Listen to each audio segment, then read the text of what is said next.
एक बार की बात है, एक खेत में आम का पेड़ था। वह एक जादुई पेड़ था। अरे भोलू, वो देख कितना बड़ा आम लगा हुआ है, चलना उसे तोड़ते हैं। अरे भाई, अगर खेत का मालिक आ गया तो हमारी शामत आ जाएगी। अरे कुछ नहीं होगा, तू घबरा मत, तू पेड़ पर चढ़, मैं यहीं रुककर नजर रखता हूँ। जैसे ही कोई आएगा मैं तुझे बता दूंगा, तू झट से नीचे उतर जाइयो। ठीक है भाई, तुम यहीं रुककर नजर रखो, मैं अभी पेड़ पर चढ़ जाता हूँ। फिर भोलू पेड़ पर चढ़ने लगता है। थोड़ी देर में वह पेड़ पर चढ़ जाता है। अरे भोलू, वो देख तेरे सर के ऊपर एक बहुत बड़ा आम लगा हुआ है, उसे तोड़। वह दोनों आम तोड़ने में लगे हुए होते हैं। तभी उस खेत का मालिक उन्हें आम तोड़ते देख लेता है। कौन हो तुम लोग? तुम्हारी इतनी हिम्मत, मेरे पेड़ से आम तोड़ोगे? वहीं रुको, मैं तुम्हें अभी बताता हूँ। अरे भागो रे, आज तो हमारी शामत आ गई, हम तो रंगे हाथों पकड़े गए। अरे गोपाल, मुझे यहाँ अकेला छोड़कर कहाँ जा रहा है? अरे भाई रुक जा, मुझे पेड़ से तो उतार ले। अरे गोपाल भाई रुक जाओ, नहीं तो ये किसान मेरी हड्डी पसली एक कर देगा। अरे मर गया रे, अब क्या करूँ? ये कमबख्त तो मुझे अकेला छोड़कर ही भाग गया। फिर भोलू बहुत डर जाता है और जल्दीबाजी में पेड़ से नीचे कूद जाता है। अरे मर गया रे, अरे मेरी तो टांग ही टूट गई। अरे गोपाल भाई मेरी मदद करो। तभी वह खेत का मालिक वहाँ पहुँच जाता है और भोलू की खूब पिटाई करता है। अरे मर गया रे, अरे भाई मुझे माफ कर दो, आगे से कभी तुम्हारे पेड़ से आम नहीं तोड़ूंगा। अरे भाई मुझे माफ कर दो, एक आम ही तो तोड़ा था, इतनी सी बात पर मुझे इतना क्यों पीट रहे हो? अरे मर गया रे। तूने जितने भी आम तोड़े हैं अभी के अभी उन्हें मुझे वापस कर दे, नहीं तो तेरी हड्डी पसली एक कर दूंगा। नहीं नहीं भाई, अभी तो मैंने आम तोड़ने शुरू ही किए थे कि तुम वहाँ आ गए। चल निकल यहाँ से, अगर दोबारा यहाँ दिखाई दिया ना तो तेरी हड्डी पसली एक कर दूंगा। चल भाग यहाँ से। अरे भागो रे, अपनी जान बचाओ, ये खेत का मालिक तो पागल हो गया है। अरे भागो रे। अरे भाई भोलू, तुम ठीक तो हो ना? उसने तुम्हारी ज्यादा पिटाई तो नहीं की ना? तेरा नाश मीटे गोपाल, मुझे धोखे से उस पेड़ पर चढ़ाकर खुद नीचे खड़ा हो गया ताकि गड़बड़ होने पर खुद वहां से भाग सके। तूने ये सही नहीं किया, तू मुझे वहां अकेला मरने के लिए क्यों छोड़कर आ गया? अरे भाई मुझे माफ कर दो, मुझे क्या पता था कि एक आम तोड़ने की इतनी बुरी सजा मिलेगी। अरे भाई गोपाल, उस किसान ने तो मुझे मार मार कर मेरी हड्डी पसली एक कर दी। अरे बहुत दर्द हो रहा है। भोलू भाई, क्या तुम्हारे हाथ कोई आम लगा क्या? हाँ भाई, मैं एक ही आम तोड़ पाया, लेकिन तुम्हें अभी भी आम की पड़ी है। मुझे इतनी मार पड़ गई, उसका क्या? भोलू भाई तुम घबराओ मत, चलो थोड़ी देर मेरे घर पर आराम करो, तुम जल्दी ही ठीक हो जाओगे। फिर वह दोनों घर चले जाते हैं। भोलू उस आम को रख देता है और आराम करने लगता है।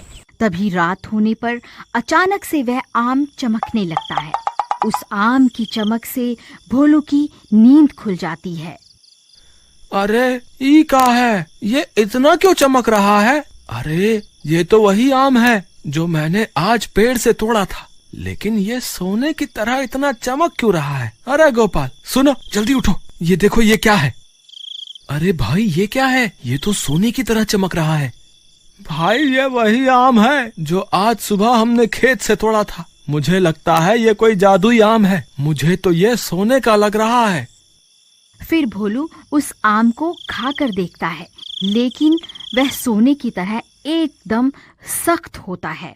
यह देखकर वह दोनों की खुशियों का ठिकाना नहीं रहता। उनकी आंखें फटी की फटी रह जाती हैं। अरे भाई गोपाल, ये तो सच में सोने का निकला, हमारी तो लॉटरी निकल गई। तुम सही कहते हो भाई, तभी वो किसान एक आम तोड़ने पर इतना गुस्सा हो रहा था। वो जानता है कि ये मामूली आम नहीं, जादुई आम है। भाई उस किसान ने मुझे बहुत मारा था, मुझे लगता है अब बदला लेने का समय आ गया है। यही सही वक्त है, बाहर अंधेरा भी हो चुका है। हम अभी के अभी उसके पेड़ से सारे आम तोड़ लेते हैं और शहर जाकर सारे आमों को बेच आएंगे। फिर वह दोनों एक थैला लेकर वापस उसी खेत में पहुंच जाते हैं। चलो भाई भोलू, कोई नहीं है, तुम जल्दी से पेड़ पर चढ़ जाओ, मैं यहीं रुककर किसान पर नजर रखता हूँ। फिर भोलू पेड़ पर चढ़ने लगता है। थोड़ी देर में वह पेड़ पर चढ़ जाता है। अरे वाह वाह, ये तो सच में जादुई आम निकले। देखो भाई गोपाल, मेरे आम तोड़ते ही ये सोने में बदल गया। भाई जल्दी से सारे आम तोड़ लो, फिर हम माला माल हो जाएंगे।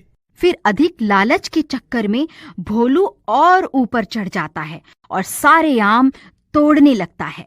तभी वहां से एक आदमी गुजर रहा होता है। वह उन्हें आम तोड़ते हुए देख लेता है। अरे भाई, ये तुम क्या कर रहे हो? ये तो सोहनलाल का पेड़ है, तुम उसके आम क्यों तोड़ रहे हो? अरे चल भाग यहाँ से, नहीं तो तेरी हड्डी पसली एक कर दूंगा। फिर वह आदमी भागता हुआ जाता है और सोहनलाल को सारी बात बता देता है। खेत में चोरी की बात सुनकर सोहनलाल गुस्से से लाल हो जाता है और अपनी लाठी लेकर खेत की ओर चल देता है।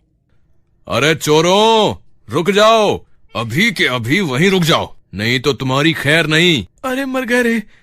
भोलू भाई जल्दी उतरो, किसान हाथ में लठ लेकर इसी ओर आ रहा है। फिर भोलू जल्दी से सारे आम लेकर नीचे उतर जाता है और वह दोनों वहां से भाग जाते हैं। अरे भागो रे, अपनी जान बचाओ। गोपाल भाई, अगर इसने हमें पकड़ लिया तो ये हमको बहुत मारेगा। अरे मर गए रे, अभी तो मेरी सुबह की दर्द भी ठीक नहीं हुई, मैं और मार नहीं खा सकता भाई। भागो रे भागो। फिर वह दोनों भागकर अपने घर आ जाते हैं। अरे बच गए रे, आज तो बाल बाल बच गए। फिर भोलू आम का थैला खोलकर देखता है और वह हैरान रह जाता है। सारे आम सोने में बदल चुके होते हैं। अरे वाह वाह, हम तो माला माल हो गए। वाह, आज तो मजा ही आ गया। वहीं दूसरी तरफ जब वह किसान अपने खेत पर पहुंचता है तो वह हैरान रह जाता है। उसके पेड़ पर एक भी आम नहीं होता, पूरा पेड़ खाली हो चुका होता है। अरे मूर्खों, ये तुमने क्या अनर्थ कर दिया? हे भगवान, अब क्या होगा? इतना सारा सोना देखकर फूले नहीं समाते। भोलू भाई, जरा ये सोचो, अगर उस पेड़ से आम तोड़ने पर वो सोने में बदल सकता है तो वो पेड़ क्यों नहीं? अगर हम पूरे पेड़ को ही काट दें तो उस पेड़ की टहनियां और लक्कड़ भी सोने में बदल जाएगी। अरे हाँ यार गोपाल, ये बात तो मेरे दिमाग में आई ही नहीं। क्या कहते हो, अभी वापस चले? अरे नहीं नहीं, हमने उस पेड़ के सारे आम तोड़ लिए हैं। वो किसान अभी बहुत चौकन्ना हो गया होगा, अभी वापस जाना खतरे से खाली नहीं होगा। हम 1-2 दिन का इंतजार करते हैं, फिर पेड़ को काटने चलेंगे। जब तक इन आमों के थैलों को अलमारी में छुपा दो। फिर वह उन आमों के थैले को अलमारी में छुपा देती। इसी तरह 2 दिन बीत जाते हैं। फिर रात होने पर, चलो भाई भोलू, 2 दिन बीत गए हैं, यही सही वक्त है उस पेड़ को काटने का। चलो मेरे साथ। अरे भाई, वो देखो, ये कैसे हो सकता है? इस पेड़ पर तो 2 दिनों में ही आम आ गए। भाई, ये जादुई पेड़ है, कुछ भी हो सकता है। एक काम करते हैं, मैं फिर से पेड़ पर चढ़कर सारे आम तोड़ लेता हूँ। अरे बेवकूफ, अगर हमने फिर से आम तोड़ लिए तो किसान इस पेड़ के आसपास पहरा बिठा देगा, फिर हम कभी भी इस पेड़ से आम नहीं तोड़ पाएंगे। एक काम करते हैं, हम पूरा पेड़ ही काट कर ले चलते हैं, फिर इसके सारे आम भी हमारे और ये पूरे का पूरा सोने का पेड़ भी हमारा। फिर इतना सोचकर वह पूरा का पूरा पेड़ ही काटने लगते हैं। कुछ ही देर में वह पूरा पेड़ काट देते हैं। फिर जैसे ही वह लोग पेड़ को काटते हैं, पूरा का पूरा पेड़ सूख जाता है। उसमें लगे हुए सारे आम भी सड़ जाते हैं। ये सब देखकर वह दोनों हैरान परेशान हो जाते हैं। अरे गोपाल भाई, ये सब क्या हो गया? तुम तो कहते थे कि ये पेड़ कटते ही सोने में बदल जाएगा, लेकिन ये पेड़ तो सूख गया और इसके सारे आम भी सड़ गए। अब क्या करें? अरे कोई बात नहीं, इसे यहीं छोड़ो। ये सूखा हुआ पेड़ हमारे किसी काम का नहीं है। चलो वापस चलते हैं, हमारे पास अभी भी थैला भरकर सोने के आम पड़े हुए हैं। फिर वह दोनों वापिस अपने घर की ओर दौड़ पड़ते हैं। अरे भाई, ये क्या? ये सारे आम तो सड़ गए।